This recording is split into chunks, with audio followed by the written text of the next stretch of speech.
the two of you, this movie is so intense and dark and fright filled. What were your favorite scenes? To film. Yeah. Hmm. Mhm. Yeah, I mean, we're saying like it's funny because I feel like a film can be so the experience of reading it, the script, and then watching it, as an audience member is intense and dark filled, but actually the experience of making it is like super joyful and fun. Yeah. Um, because yeah, it was. There's like such an amazing cast and the action, the like kind of intense action that was required was a blast to do. So yeah, I don't know. As far as like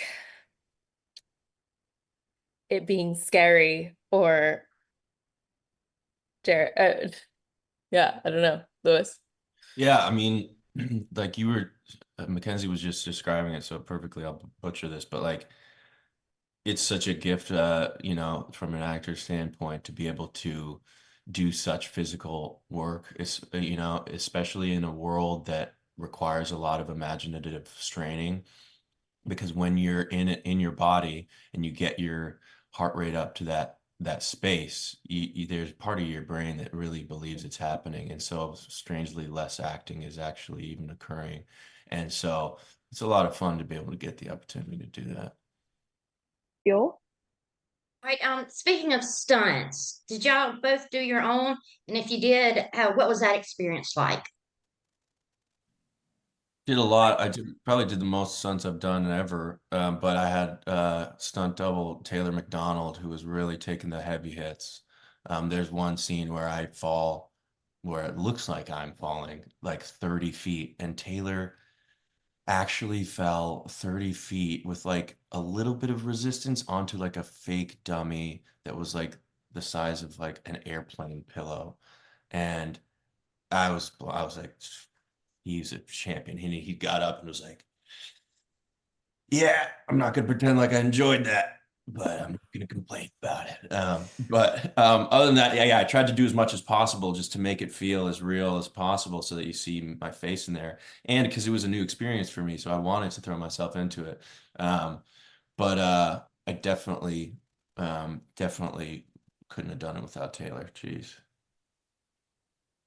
Yeah. I mean, I feel like also as actors, you're always like we'll ask for takes of scenes that are emotionally difficult. We'll be like, yeah, can I just have one more? And like whatever happened to us in our childhood that makes us want to do this with our life. But then what has happened to stunt people? Because they will do that intense stunt, and I'm like running over, being like, "Oh my God, that was you need to stop," and da-da. And they're like, "No, no, no, no, no. I just saw that on the monitor, and it didn't. I don't buy what just happened, and I'm gonna have to fall 30 feet again. Let's go."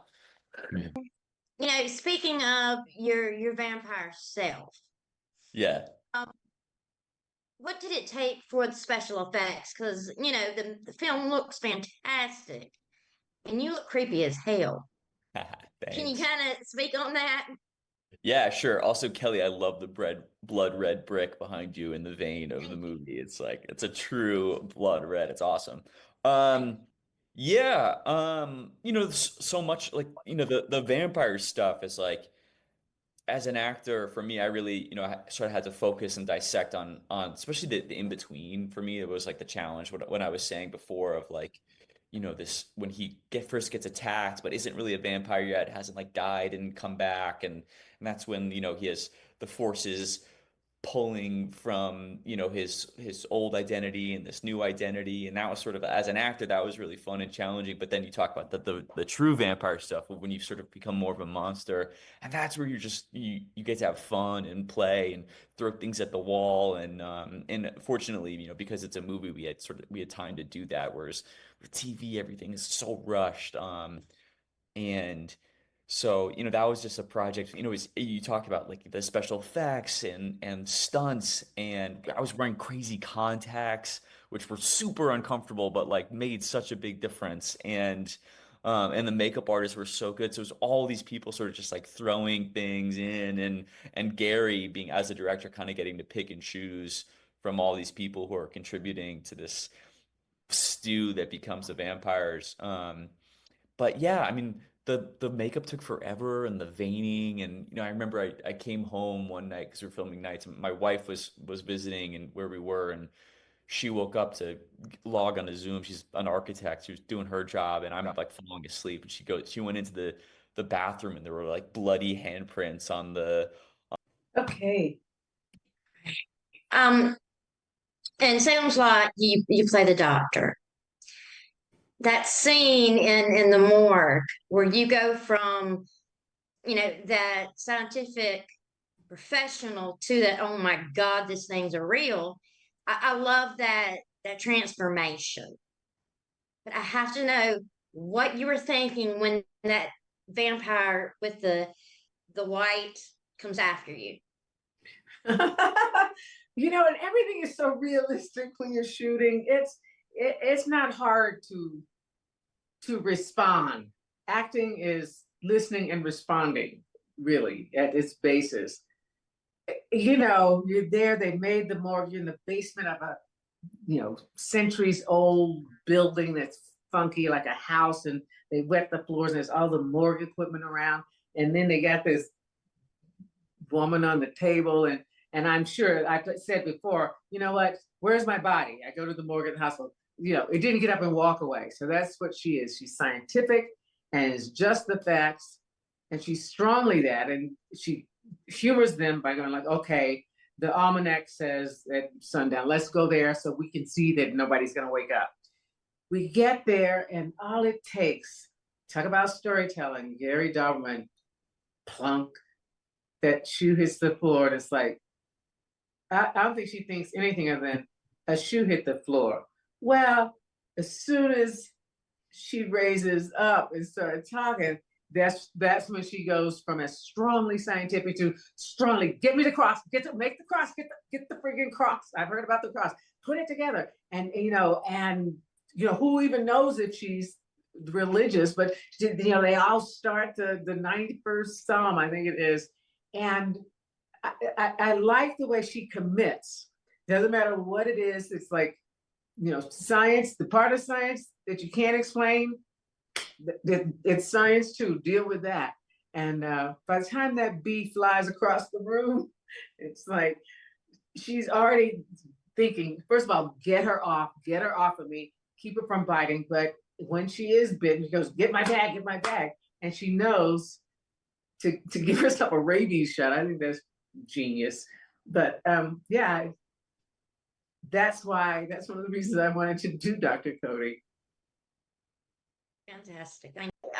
Speaking of powerful moments and scenes, the scene when you're at the church and you've got the cross and you're facing off, what was going through your mind? What did you draw from for that really intense moment?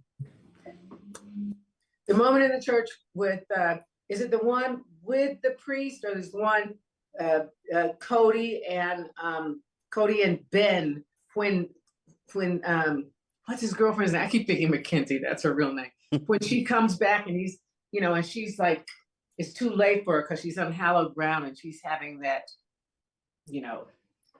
that reaction. Which moment is? Sorry. I was talking about that scene, and there's one when you're standing on the porch and you've got the big cross. Girl. Those two are both really powerful. We did so many takes of that because I felt terrible because for some reason I was having a problem like holding the cross, looking at the vampires, talking smack to them, and walking backwards. And I kept like tripping over the step, and you couldn't like look down. It took a lot of skills that I'm not that strong in. But I knew every time poor Lewis had to get like yanked up in the air, and then that was really tough. That was really tough because, we're usually dealing with one vampire, but God, when you're on a set and they're on the roof and they're actors you never met that are dressed as vampires standing on the rooftops, and then they start coming in dark and foggy places, the natural dark and foggy places in New England. That's, you don't have to act that. you know, if you're on drugs, maybe you wouldn't be that concerned about it, but anybody in their right mind, it's like, yeah, it was great, but it was tough too, because I had to reach behind me, open that door, and you got your grips, you got your focus puller, cinematographer, the DP, and you don't want to keep having to have them do it again. But Lord knows I've done 50 takes for people that couldn't. Oh wait, I'm not supposed to pick this up while I'm talking to you. It's just tea. Well, it's fantastic, and all of your scenes come out, and you have this presence, this. I don't you command respect. You're very, strong in them, and we need more female characters like that in the horror genre. Wow. Well, the characters are there.